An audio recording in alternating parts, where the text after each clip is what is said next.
आज हम पढ़ेंगे चैप्टर 2 क्लास 11 के अकाउंटेंसी का, जिसका नाम है थ्योरी बेस ऑफ अकाउंटिंग। पहला टॉपिक है इसमें fundamental accounting assumptions.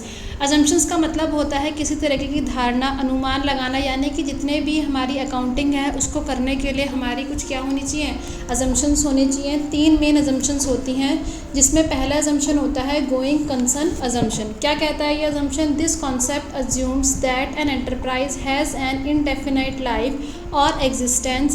It is assumed that a business has neither intention to liquidate nor to sell down its operation significantly.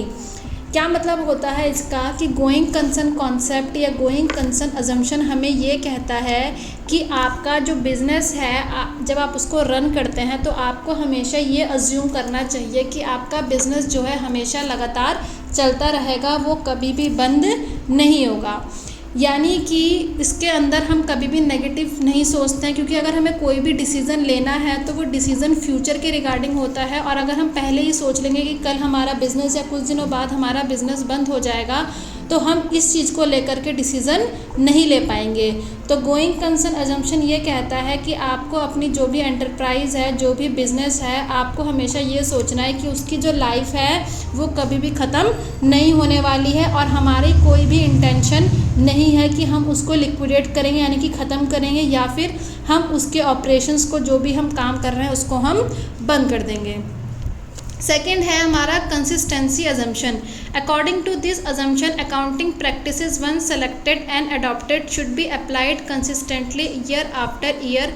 This will ensure a meaningful study of the performance of the business for a number of years.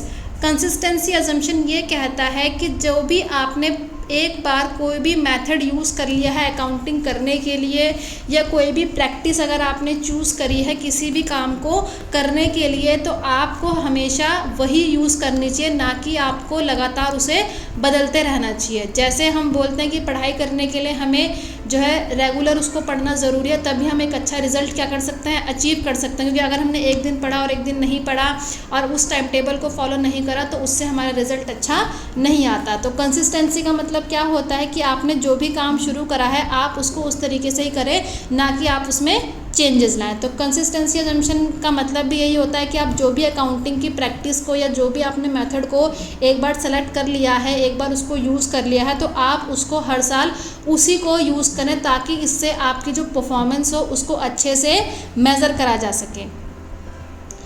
Next है accrual assumption. Accrual assumption में क्या है? Accrual concept applies equally to revenue and expenses. As per this assumptions all revenue and cost are recognised when they are earned और incurred. Accrual assumption ये कहता है कि अगर आपके पास आपने किसी तरह की डीलिंग करी है, जैसे कि सेल करा है, हमने सामान बेच दिया है, तो जब सामान हमने बेचा तो उसकी पेमेंट हमें अभी नहीं मिली है, बल्कि ये कहा गया है कि आपको हम पेमेंट जो है 2 या 3 दिन बाद देंगे।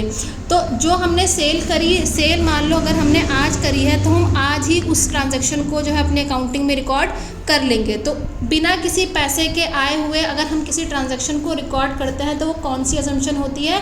Accrual assumption. जैसे कि नीचे एग्जांपल में दिया गया है कि हमारे पास पैसा आया, तो वो कैसा कॉन्सेप्ट होता है? कैश कॉन्सेप्ट होता है। लेकिन एक्यूरल कॉन्सेप्ट क्या होता है, या फिर एक्यूरल अजम्पशन क्या होती है कि जहाँ पर किसी ने हमें प्रॉमिस किया है कि वो हमें जो है बाद में पैसे जो है देगा, यानी कि एक पेपर पर लिख कर दे दिया है कि इतने 3 दिन बाद 4 दिन बाद आपको पैसे मिल जाएंगे। तो जब हमारे पास पैसा अभी हमारे हाथों पे आया नहीं है, लेकिन हाँ उसके लिए प्रॉमिस हो चुका है या उसकी तरह की डीलिंग हो चुकी है, बाय वर्ड बाय माउथ, किसी भी तरीके से अगर हो चुकी है, तो उसको हम क्या बोलते हैं? Accrual assumption. यानी कि पैसा हम कमा चुके हैं, लेकिन अभी भी उसकी हमारे पास पेमेंट अभी हमारे हाथ पे नहीं आई है।